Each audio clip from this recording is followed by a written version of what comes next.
오늘 성경에는 아주 이상한 기호가 하나 등장합니다. 성경책으로 이제 말씀을 읽지 않은 분들은 모를 수도 있는데요. 지금 성경책이 있는 분은 오늘 본문을 한번 보시면 좋을 것 같아요. 성경책 본문을 보시면 5장 3절 뒷부분에 무례라는 단어 앞에 괄호가 열려 있죠. 그리고 그 괄호는 4절 끝에 닫혀 있습니다. 그리고 성경책 아래를 보면 이 괄호 부분이 없는 사본들이 있다라고 이렇게 설명을 해놨죠. 각주가 달려 있습니다. 성경이라는 책이 얼마나 정직한지를 알 수 있는 대목 중 하나입니다. 기독교 경전이라고 하는 성경에는 수많은 사본들이 있습니다. 어떤 종교의 경전보다도 사본의 수가 압도적으로 많은데요. 자료의 신뢰성을 따질 때 결국 사본의 숫자를 따집니다.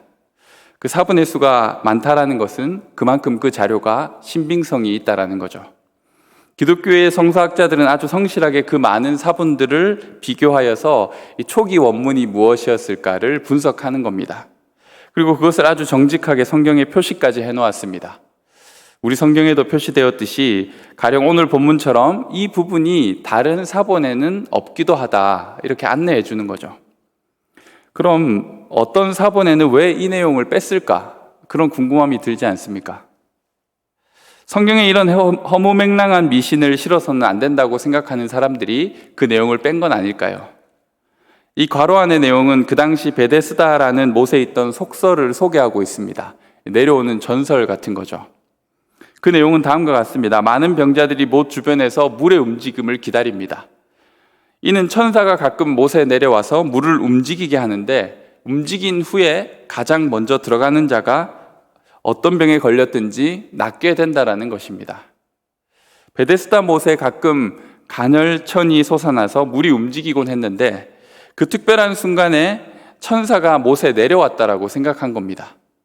그 특별한 순간에 물에 가장 먼저 들어가는 사람에게는 치유함을 입을 수 있는 기적이 일어나는 겁니다. 이 과학적 사고를 하는 저희들이 생각해도 이건 하나의 명백한 미신인 것 같다라고 생각이 들죠. 그래서 성경을 기록하던 어떤 사람은 사본에서 이 내용을 뺐는지도 모르죠. 왜 그렇습니까? 소문은 그렇다는데 정말 그런지 확인할 수가 없습니다. 누구누구는 그때 물에 들어가서 나았다고 하는데 그게 과연 물에 들어가서 나은 건지 그냥 나을 때가 돼서 나은 건지 또 정작 지금은 과연 누가 그 물에 들어가서 정말 병이 치유되었는지 확인할 수가 없는 거죠. 이런 소문들이 대체로 그렇습니다. 참 이상한 것은 이런 기적에는 어려운 조건이 따라 붙습니다. 베데스다, 벳헤세드라는 은혜의 집이라는 이름을 가진 못이 사실은 제일 먼저 물의 움직임에 들어간 사람에게만 치유를 허락하는 1등만 기억하는 못입니다. 천사가 내려오면 그 못 주변에 있던 모든 사람을 그냥 다 고쳐주면 될 텐데 왜 꼭 1등으로 내려온 사람에게만 그런 기적을 허락하는 걸까요? 1등이 아니라 가장 치유가 시급한 중증 환자를 치료해 줘야 되는 거 아닙니까? 천사라고 한다면 각고의 노력이 없이는 이 은혜조차 누릴 수 없는 것이죠. 마냥 순진하게만 생각한다면 물이 얼마나 자주 움직였는지 모르겠지만 한 명씩만 물에 들어가도록 줄을 서서 기다리면 되잖아요. 그래서 한 명씩 들어가서 물이 움직이면 그 사람은 치유함을 받고 또 그 다음 사람이 또 순서를 이어서 물에 들어가고 그러면 모두가 다 나을 수 있지 않겠습니까? 물이 자주 움직였다면 거기에 있는 병자들은 다 나을 수 있는 거죠. 그런데 한 명씩 물에 들어가 물이 움직임을 기다리지만 치유가 일어나지 않습니다. 못 걷는 사람이 걸을 줄 알았는데 똑같습니다. 못 보는 사람이 눈이 보이지 않습니다. 왜 안 되지? 물이 방금 움직였는데. 그런데 누군가는 말합니다. 물에 들어와 있으면 안 돼. 물이 움직일 때 들어가야 효력이 있는 거야. 결국 그렇게 베데스다는 몸도 불편한 병자들을 1등을 뽑는 레이스로 몰아가는 것이죠. 이런 미신이나 속설, 징크스는 항상 까다로운 조건이 따라 붙습니다. 이래야 되고 저래야 되고 이러면 안 되고 저러면 안 되고 잘 안 되면 부정을 타서 안 된 거라고 얘기하는 거죠. 기적이 일어난다고 알려진 베데스다에도 기적의 소문은 무성하지만 도대체 거기에 머무는 환자들은 왜 아무도 치유를 받지 못했는지 이해하지 못합니다. 저는 이런 괄호 안의 이야기, 놀라운 기적을 준다고 하는 신비한 이야기가 이 세상에 참 넘쳐난다고 생각합니다. 동영상이나 사이트를 보다 보면 그냥 쇼츠를 보다가 혹은 인스타그램을 보다가 나오는 광고들을 보면 한 달에 몇 천씩을 벌 수 있다고 광고하는 이들이 참 많죠. 그래서 내가 이렇게 돈다발을 들고 있다라고 보여주기도 하고 자기가 뽑은 새로운 차를 보여주기도 합니다. 자기만 따라하면 주식으로든 온라인 마켓으로든 SNS 광고로든 유튜브 방송을 해서든 이렇게 금방 부자가 될 수 있다라고 소개합니다. 그렇게 하기만 하면 부자가 될 수 있다 했는데 실제로 그렇게 부자가 된 사람들이 어디 있는지 잘 모르겠어요. 제 주변에만 없는 건지도 모르죠. 이 돈 버는 법을 가르쳐 주겠다고 하면서 고액의 수강료를 받습니다. 역시 돈을 벌기 위해서는 돈이 필요합니다. 실제로 그 세계에 들어가 보면 그 현실이 얼마나 팍팍한지를 깨닫게 됩니다. 온라인 마켓으로 쉽게 돈을 벌 수 있을 것 같지만 그 시장이 그렇게 녹록치 않죠. 이렇게 하면 6개월 만에 1,000만 원의 수익을 낼 수 있다라고 말하고 이렇게 하면 벌 수 있는데 왜 안 하는 거예요? 라고 그 사람은 말하지만 현실의 벽은 사실 훨씬 높습니다.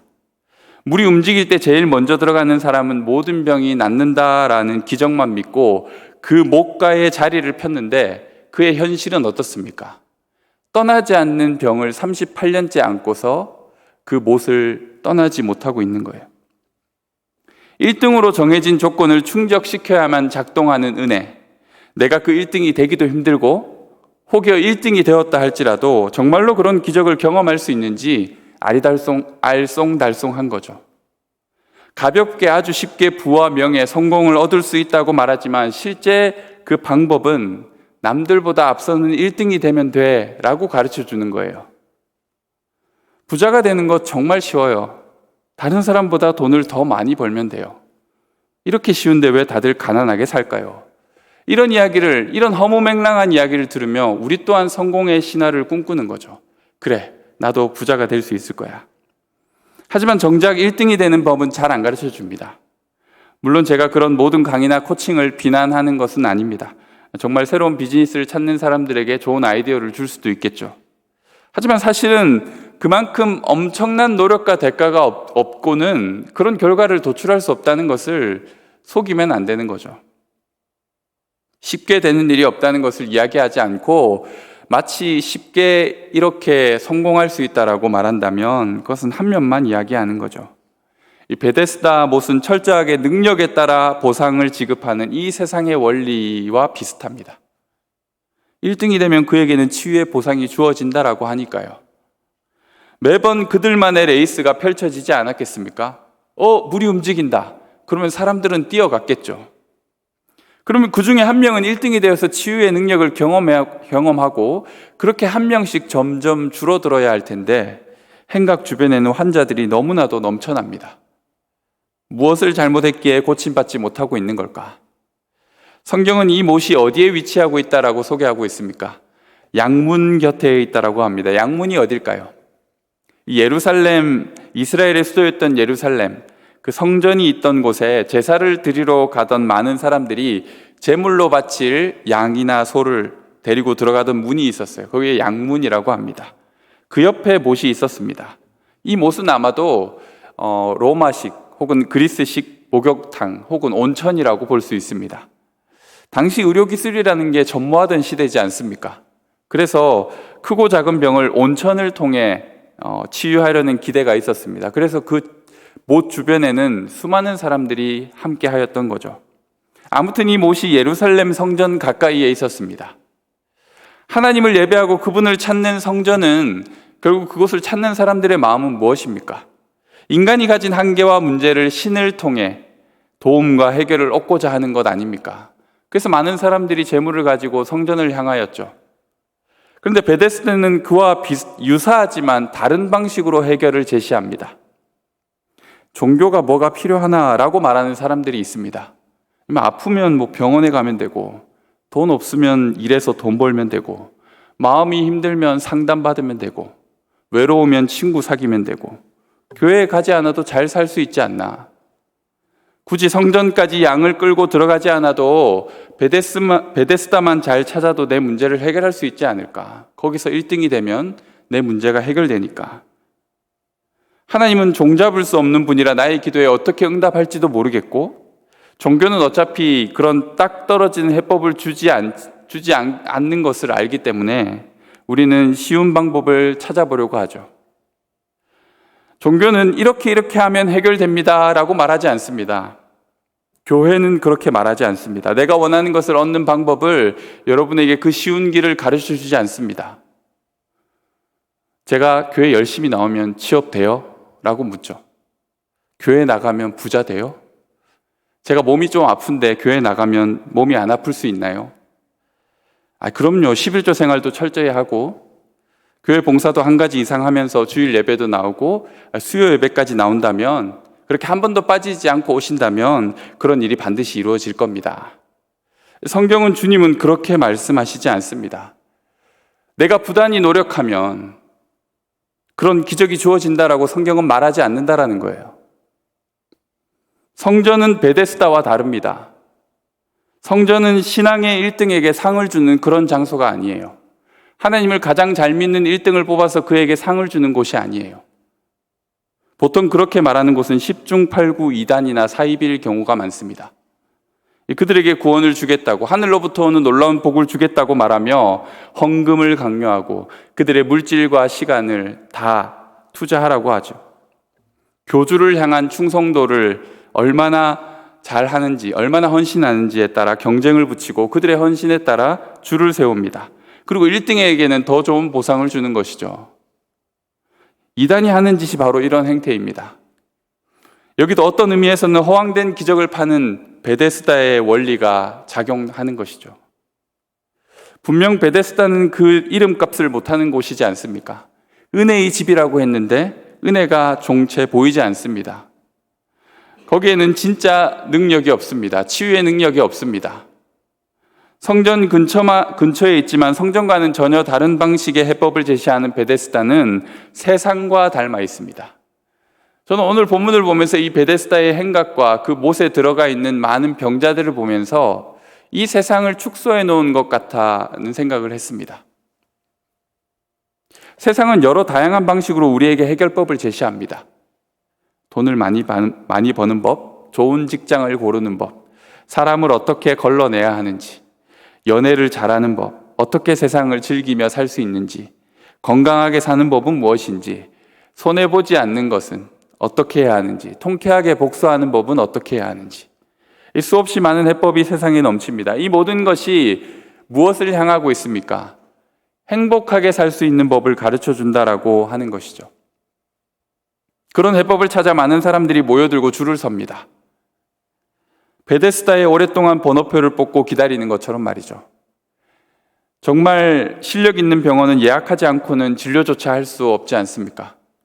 그렇게 반나절을 기다렸는데 채 5분이 안 되는 진료를 합니다. 도대체 내 몸에 무슨 문제가 있는 건지, 완전한 치유를 위해서는 무엇을 해야 하는지 정확한 답을 주진 않습니다. 그냥 약을 받아서 나오는데 좀 더 아프면 오라고 합니다. 다시 오라고 합니다. 혹시 더 정밀 검사를 하기 원하면 검사를 하라고 합니다. 그래도 병원은 줄 서 있는 환자가 넘칩니다. 다들 자신의 문제를 해결하고 건강하고 행복하게 살기 원하는 마음으로 그렇게 병원을 찾는 것이죠. 맛있는 걸 먹고 즐겁고 재미난 일을 하기 위해서도 줄을 서야 합니다. 이 맛집에서도 줄이 얼마나 많습니까? 가볼 만한 핫플에만 가도 사람들이 넘쳐나죠. 그것조차 할 수 없는 삶의 여유와 금전이 없는 이들도 있습니다. 그들도 돈과 시간만 있다면 그런 것들을 누려보고 싶어 합니다. 다른 사람들이 다 해보는 그 일을 나도 해보고 싶은 거죠.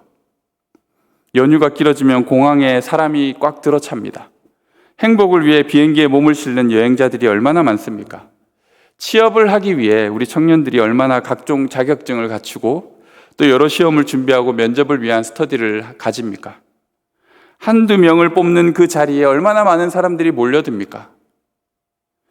좋은 학력을 가지기 위해 죽도록 공부하고 좋은 직장에 취업하기 위해 또다시 공부합니다. 이유가 다 무엇입니까? 조금 더 행복한 삶을 살 수 있지 않을까라는 기대 때문이죠. 1등이 되어야 행복하다고 세상은 끊임없이 우리에게 가르쳐 주니까요. 그냥 노력하는 과정이 중요하지 그렇게 말할 수 없습니다. 정해진 자리에 들어가려면 높은 성적을 거두어야 돼요.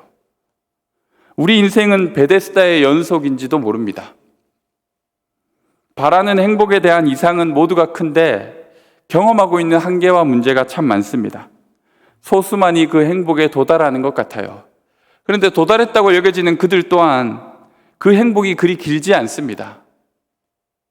또다시 채워지지 않는 다른 행복을 찾기 위해 사람들이 찾는 그 길에 줄을 서고 있는 거죠. 내게 순서가 돌아오기를 기다립니다. 세상에 문제를 가지지 않는 사람들이 있을까요? 베데스다에 몰려있는 병자들만 병이 있는 게 아닙니다. 이 세상 사람들은 저마다의 병을 안고 살아가고 있습니다. 육체의 질병이 있고 마음의 질병이 있고 생각의 질병이 있습니다. 우리를 괴롭게 만드는 병이 한두 가지씩 꼭 있기 마련이에요. 내가 부러워하는 그 사람, 그런데 사실은 내가 알지 못하는 어려움으로 밤을 지새우고 있다는 것 기억해야 하죠. 나만 병자가 아니었음을 알게 되는 거예요. 눈을 못 보는 게 제일 괴로운 줄 알았는데 옆에는 걷지 못하는 사람이 있는 거예요. 나는 이제 막 이곳을 찾았는데 얘기를 들어보니 여기를 몇십 년째 떠나지 못하는 병자가 또 있다라는 거예요. 여러분 길을 가시다가 도를 아십니까? 라고 묻는 그런 사람들 만나본 적 있으세요? 좋은 오라가 나오는 것 같아요. 인상이 참 좋아 보이시네요. 그러면서 결국은 지금 겪는 당신의 어려움이 조상을 제대로 섬기지 못해서 그렇다. 그래서 조상님께 제사를 드려야 한다고 하면서 이 제사비 얼마를 달라고 하는 거죠. 나이만큼 달라고 하면서 몇십만 원씩 달라고 합니다. 주로 대순진료회나 증산도 같은 곳에서 이런 포교 활동을 하는데요. 이제는 그들의 수법이 많이 알려져서 거기에 속아서 가는 사람들이 많지는 않습니다. 하지만 그럼에도 여전히 그 제사를 드리러 가는 이들이 있다라는 거예요. 인생의 형편이 최악이라서 뭔가 지푸라기라도 잡아보고자 하는 그 연약한 사람들이 있는 거예요. 사리분별이 잘 되지 않아서 속아 넘어가는 어리숙한 사람들이 있는 거예요. 아니 조상에게 제사를 드려야 일이 잘 풀린다고 하는데 그 조상들은 제사 받을 먹을 생각만 하고 자기 후손들 챙기지도 않습니까? 기브 앤 테이크인가요? 제사비를 내야 후손들을 돌보나요? 1등으로 물에 내려가는 사람만 고쳐준다는 그 목과 크게 다를 바가 없는 거예요. 돈을 내야 도움을 주겠다는 거예요. 무당에게 빠져 돈과 시간을 갖다 바치고 어설픈 전문가에게 속아 인생과 물질을 낭비하고 이처럼 진정한 도움과 해결을 줄 수 없는 사자들이 우리 주변에 얼마나 많이 있습니까? 그들이 정말 호의를 가지고 우리에게 다가오는 걸까요? 결국 무언가를 바라는 것이죠. 그들의 입을 채워주지 않고서는 그들이 우리에게 아무것도 주지 않습니다. 애군을 쫓는 부적 10개, 100개를 온몸에, 온 집에 붙여봤자 무슨 소용입니까? 그게 결국 짜고 치는 고스톱 아닙니까? 귀신이 그 사람을 괴롭히고 귀신이 써준 부적을 붙이는 거예요. 부적 효력이 떨어지면 또 새로운 부적을 사야 된다고 하는 거예요. 더 좋은 부적이 있다고 얘기하는 거예요. 결국 무당만 돈을 버는 겁니다. 그 사람은 항상 괴로운 일들이 있고 부적은 계속 팔리는 거예요. 정말 진정으로 우리를 위해 주는 사람이 이 세상에 있을까요? 나를 이해하고 품어주고 진짜 해법을 이해해 주는 사람, 얘기해 주는 사람, 자신을 희생하고 은혜를 베풀어 줄 수 있는 사람이 있을까요?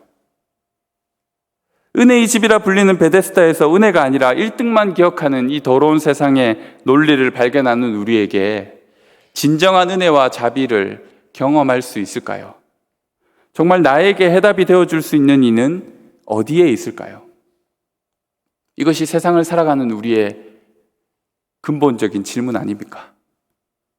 그때 예수님이 38년 된 병자에게 나타납니다.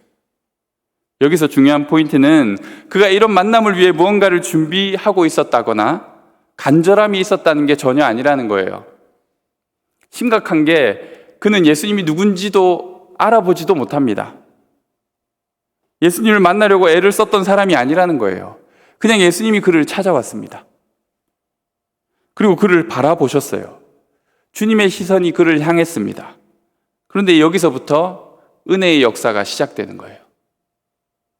노력에 대한 대가나 확률에 의한 요행 따위가 아니라 이해할 수 없는 사랑, 그분의 멈출 수 없는 자비와 은혜가 우리를 향하기 시작할 때 우리의 삶의 새로운 역사가 시작되는 거예요.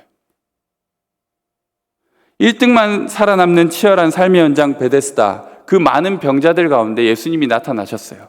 그리고 그곳에서도 가장 오랫동안 병을 앓고 있던 한 사람을 주님은 주목하셨습니다. 여름 사역 국내 단기 선교를 가서 이제 함께 예배를 드릴 때 말씀을 나누며 이 주님의 시선에 대해서 이야기한 적이 있습니다. 요한복음 9장을 보면 이런 이야기를 소개하고 있습니다. 예수님이 길을 가시는데 이제 날 때부터 맹인인 사람, 그러니까 태어나면서부터 뭐 유전적인 문제인지 모르겠지만 볼 수 없는 사람, 그 사람이 이제 보이는 거예요. 그 사람이 그 동네에서 되게 유명한 사람이었겠죠. 그래서 예수님이 그를 바라보시고 가만히 멈춰서서 그를 주목해서 보고 계시자 함께 따라오던 제자들도 길을 멈추고 무엇이라도 말을 해야 될 것 같아서 예수님께 이런 말을 묻습니다. 예수님, 저 사람의 맹인이 된 것이 저 사람의 죄 때문입니까? 아니면 부모의 죄 때문입니까? 사람들은 어떤 문제를 바라볼 때 그것의 원인이 어디에 있는지를 찾으려고 하죠. 내가 이렇게 일이 잘 안 풀리는 게 무엇 때문일까? 그래, 우리 부모님이 날 지원해 주지 못해서 그렇지. 내가 가난한 가정에 태어나서 그렇지. 어떤 이들도 그렇죠. 잘 풀리지 않는 사람을 보면서 그 사람의 문제가 뭘까 우리는 찾습니다. 아주 힘든 상황에 놓여진 그의 상황이 그 주변 사람 때문인지 그 사람의 게으름 때문인지 우리는 원인을 분석하려고 합니다. 그의 과거로부터 문제의 원인이 무엇인지 찾으려고 합니다. 그리고 그것을 발견했다고 생각하면 이것 때문이구나. 그 사람이 이것 때문에 이렇게 힘들구나 라고 답을 내리려고 하죠. 그런데 예수님의 관점은 이와 전혀 다르다라는 거예요. 예수님이 이런 제자들의 질문에 뭐라고 대답하셨을까요?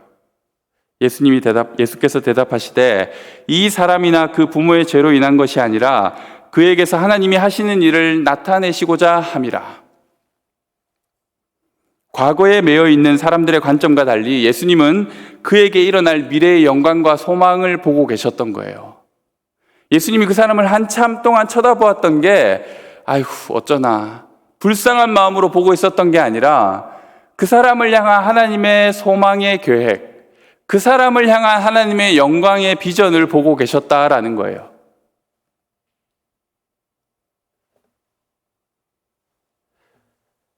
예수님은 그에게 일어날 새로운 일, 소망의 미래를 보고 계셨습니다. 하나님께서 하실 일들을 보고 계셨어요. 주님의 시선은 바로 그런 시선입니다. 38년 된 병자를 바라보시는 주님, 그분의 시선이 무엇을 바라보고 계셨을까요? 오늘 이 예배의 자리에 온 우리 한 사람 한 사람을 바라보시는 예수님은 우리를 통해 무엇을 보고 계실까요? 내 인생이 잘 풀리지 않는 그 문제의 원인을 주님이 분석하고 계실까요? 아닙니다. 우리의 삶 가운데 하나님께서 일으키실 놀라운 기적과 영광의 자리를 보고 계시겠죠. 태양처럼 꺼지지 않는 소망으로 우리를 바라보고 계시겠죠. 주님의 시선이 여러분을 향하고 있다는 것 느껴지십니까? 오늘 본문에서 하나 특별한 것은 예수님이 그에게 질문을 하시는 장면이라고 할 수 있죠. 네가 낫고자 하느냐? 대뜸 예수님은 그런 질문을 던지십니다. 인생이 지옥 같아서 행복하기만을 바라는 이들에게 네가 행복하길 바라느냐? 오래된 병으로 움직일 수조차 없는 이에게 네가 낫고자 하느냐? 그런 당연한 질문을 하십니다.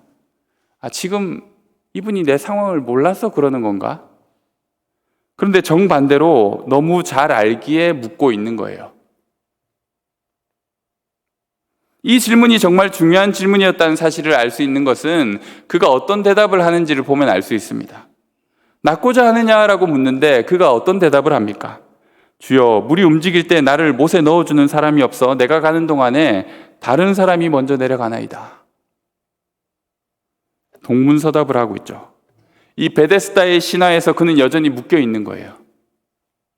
얼마나 오랫동안 그것만 바라보았을까요? 1등으로 들어가는 사람이 치유되는 기적에 대한 소망을 가지고 베데스다 못을 바라보고 있지 않았을까요? 그래서 낫기를 바라느냐는 질문에도 그는 자신을 좀 물에 넣어줄 수 있겠냐라고 묻는 거예요. 내 인생에 이 문제만 해결되면 되는데, 내가 취업만 되면 될 것 같은데, 결혼만 하면 될 텐데, 진학만 하면 될 텐데, 진정한 치유와 자유를 주시는 예수님께 우리는 엉뚱한 해법을 이야기하는 거예요. 주님까지 이 베데스다의 공식으로 끌어들이고 있어요. 아이고 잘 오셨습니다. 저를 좀 들어서 물이 움직일 때 저를 물에 넣어 주셨으면 좋겠습니다. 여러분, 이 상황이 어떤 상황인지 아십니까? 애플 맥북으로 냄비 받침을 쓰는 것이죠. 예수님은 모든 것에 모든 것 되시는 구원해 주며 자유와 기쁨을 주시는 그리스도이신데, 그분을 한낱 나의 인생의 작은 성공과 행복을 위한 수단으로 사용하려고 하는 거예요. 아니, 물에 1등으로 들어가는 것 말고 정말 네 인생이 낫기를 바라느냐, 네 인생에 온전한 변화가 일어나기를 바라느냐, 네 인생이 새로워지기를 바라느냐, 그 38년 동안이나 고생하였던 그 삶을 다 청산하고 이제 하나님께서 주시는 은혜 가운데 새로운 삶으로 일어서기를 원하느냐, 주님은 그걸 묻고 있는 거예요. 오랜 병에 익숙해진 그는 어느새 그 못의 행각이 편안해졌는지 모릅니다. 주변에 있는 병자들을 보면서 동변상련을 느꼈는지도 모르고요. 하나님께서 자신을 통해 새롭게 하실 일들을 꿈꾸거나 바라지 못하게 되었을지도 모릅니다. 그런 이에게 주님은 더 강력한 어조로 그를 깨우고 있습니다. 일어나 내 자리를 들고 걸어가라. 일어나 내 자리를 들고 걸어가라.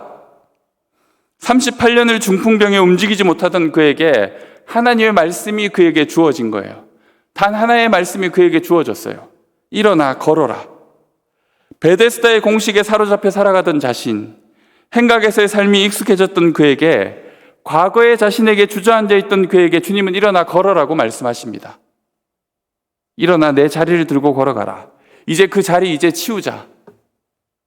하나님께서 열어주시는 새로운 삶의 걸음으로 걸어가 보자. 주님이 우리를 지금 그렇게 부르시고 계신지도 몰라요. 이 세상의 베데스다에 빠져있던 우리를 일어나 그 자리를 치우고 이제 나와 함께 걸어가자라고 우리를 부르고 계신지도 모릅니다. 여러분은 정말 낫고자 하십니까? 여러분, 교회에 새로 나온 이들이 있지만, 혹은 교회를 오래 다녔지만, 이 교회를 나오는 목적이 무엇인지 여러분에게 묻고 싶어요. 어떤 마음으로 나오셨는지. 적어도 이전과 다른 삶의 변화를 기대하고 나오지 않았을까요?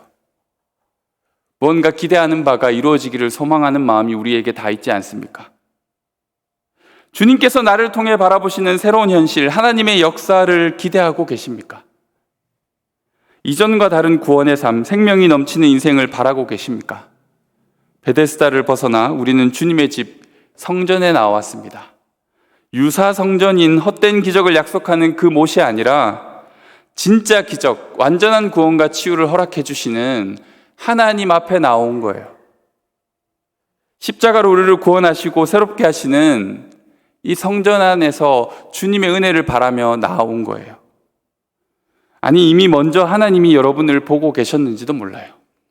나는 전혀 기대조차 안 했는데, 나는 여전히 베데스다의 그 신화에 머물러 있었는데 주님이 나를 먼저 발견하셨는지도 몰라요. 발견한 주님을 우리는 못 알아볼지도 모릅니다. 당신이 누구십니까? 라고 할지도 모르죠. 그런데 주님의 시선이 우리를 향하고 있습니다. 우리는 이제 그분의 시선과 눈을 맞춰야 하는 거죠. 감히 상상도 할 수 없었던 새 일을 행하시는 하나님의 역사를 기대하고 소망해 보고 싶지 않습니까? 38년을 끌어안고 살았던 문제를 한순간에 한마디 말씀으로 해결하실 수 있는 그 능력의 주를 이제는 만나고 싶지 않습니까? 이제 우리 모두 베데스다에서 자리를 철수했으면 합니다. 그런 헛된 기적을 바라는 삶이 아니라 참된 치유와 행복을 베푸시는 아버지께로 나아갔으면 합니다. 그분이 여러분을 기다리고 계셨어요. 여러분을 바라보고 계셨어요. 이제는 그 주님의 시선에 우리의 눈을 맞출 수 있는 자리로 갔으면 좋겠습니다. 우리 이 시간 함께 찬양 한 곡 부르고 같이 기도하는 시간 가졌으면 좋겠습니다.